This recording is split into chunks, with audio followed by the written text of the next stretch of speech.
Bonjour à tous et bienvenue sur ma chaîne YouTube. Aujourd'hui, nous allons réaliser ensemble une soupe japonaise, le Kenshinjiru.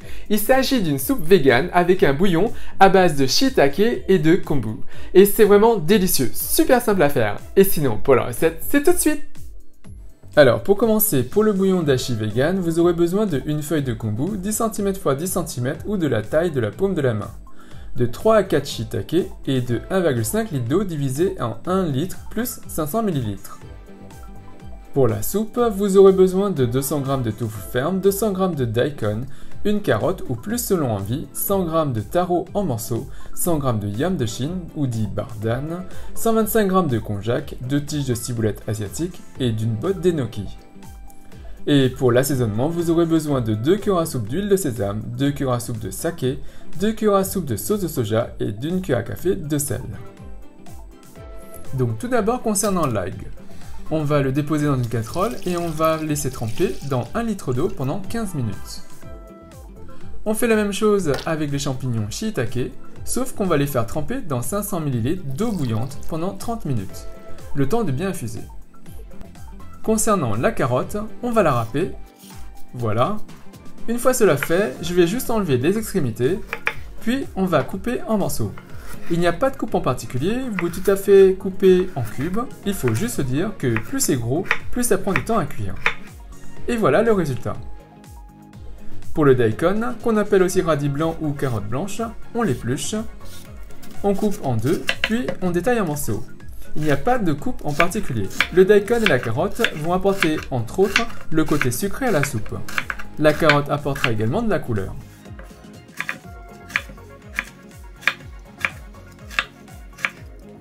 Et voilà le résultat. Pour le tofu, je vous recommande d'utiliser du tofu ferme qui aura plus de tenue lors de la cuisson. On le coupe en deux, puis on va détailler en morceaux. Il n'y a bien sûr pas de coupe en particulier. Certaines personnes font presser le tofu pour faire évacuer un maximum de liquide avant cuisson, mais c'est facultatif si on n'a pas beaucoup de temps. Et si vous avez du tofu semi-dur, ajoutez-le seulement 5 minutes avant la fin de cuisson. Et si c'est du tofu souple, seulement à la fin de la cuisson et manipulez délicatement. Et voilà le résultat. Pour la ciboulette asiatique, je l'ai préalablement rincée. On enlève l'extrémité, voilà, et on va juste la ciseler. On l'ajoutera en fin de cuisson pour parfumer la soupe et on en gardera pour la présentation. Et voilà le résultat. Concernant le yam de Chine, qu'on appelle également bardan, normalement c'est une tige qui est normalement rigide, ça s'achète au rayon frais et c'est long. Mais comme je l'ai congelée, elle est souple une fois décongelée. Qu'elle soit décongelée ou fraîche, on enlève la partie extérieure, soit en la râpant sous l'eau avec un couteau, soit en l'épluchant avec un économe.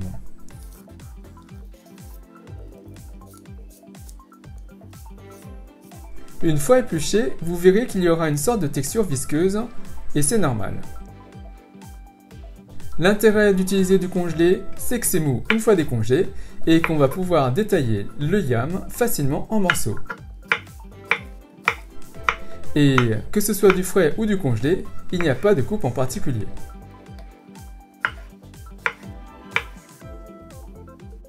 Et voilà le résultat. Je vais ajouter des champignons enoki qui s'achètent en sachet comme ceci. C'est vendu en bottes. Les tiges présentent une partie plus rigide et terreuse au niveau de la base. Et donc, on ne va juste garder que la partie supérieure. Donc, on coupe, voilà. Et voilà nos enoki une fois rincés et prêts à l'emploi. Pour le konjac, je l'achète en sachet comme ceci. Faites attention quand vous l'ouvrez, selon les sachets, il y a plus ou moins de liquide qui peut en sortir. Donc, voilà.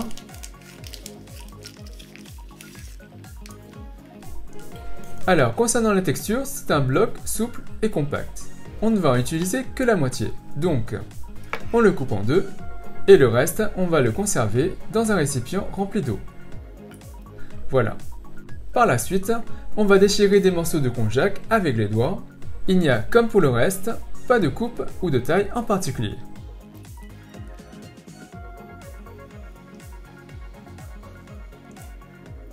Donc voilà.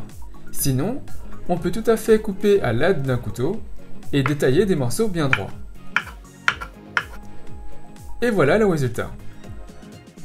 Maintenant, nos shiitake sont bien réhydratés et ont bien infusé.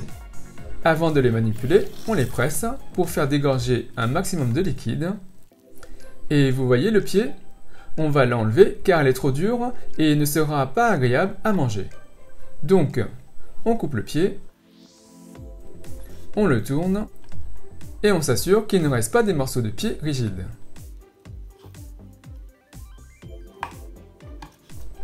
Une fois cela fait, on le fait pour les autres champignons.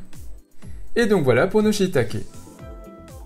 Pour le kombu, maintenant que c'est ramolli et légèrement infusé, on va le mettre sur le feu à feu fort. Au bout de 5 minutes, juste avant que ça bout, on enlève le kombu de l'eau. Si vous laissez le kombu trop longtemps, votre liquide sera un peu plus gélatineux, mais ce n'est pas grave. Et on écume si besoin.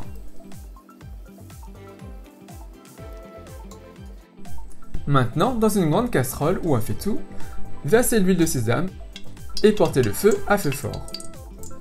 On y dépose les carottes, le daikon, les morceaux de taro, le yam, et on remue le tout de façon à commencer à cuire les ingrédients et de façon à recouvrir nos ingrédients d'huile de sésame.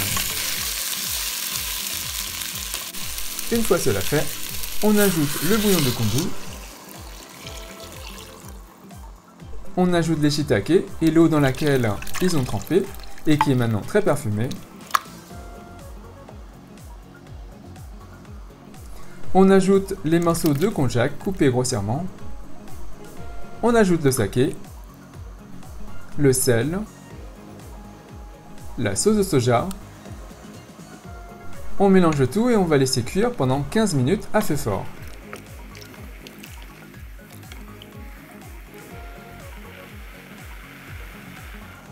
Donc, on recouvre le tout et on attend 15 minutes.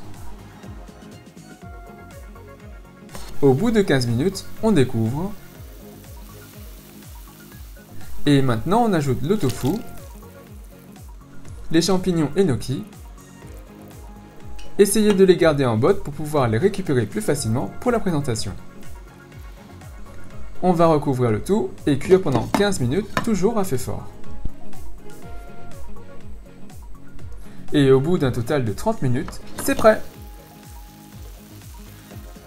Le taro est bien cuit, il a d'ailleurs changé de couleur. On ajoute la ciboulette asiatique et on va pouvoir servir. Alors, concernant cette soupe, elle est végane et on peut la retrouver dans des temples ou dans certains restaurants. Les ingrédients utilisés ici sont très simples. L'eau, l'algue et les shiitake pour la base du bouillon, la carotte et le daikon pour le côté sucré, le taro pour la mâche et pour le féculent, le tofu pour la texture lisse en bouche, le konjac est là pour la mâche, mais c'est surtout pour caler. Même si c'est relativement peu calorique, c'est très long à digérer et difficile à digérer. Donc n'en abusez pas et n'en mettez pas trop. La ciboulette asiatique apporte le côté vert, frais et aillé. Les champignons enoki sont là pour la présentation. Et maintenant, le petit test.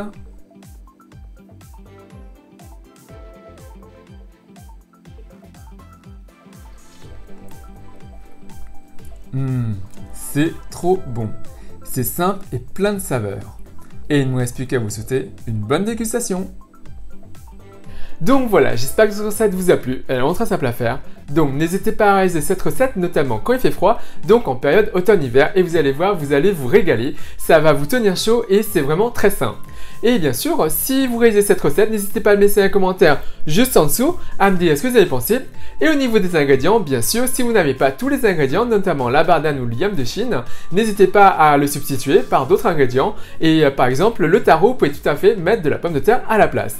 Et bien sûr, sinon, comme d'habitude, si vous avez apprécié cette recette, si vous avez apprécié cette vidéo, n'hésitez pas à faire un big thumbs up, à liker la vidéo, à la partager autour de vous, à vous abonner à ma chaîne YouTube, à me suivre sur les comptes Twitter, Instagram et Facebook. Et moi, je vous dis à très bientôt. Bye!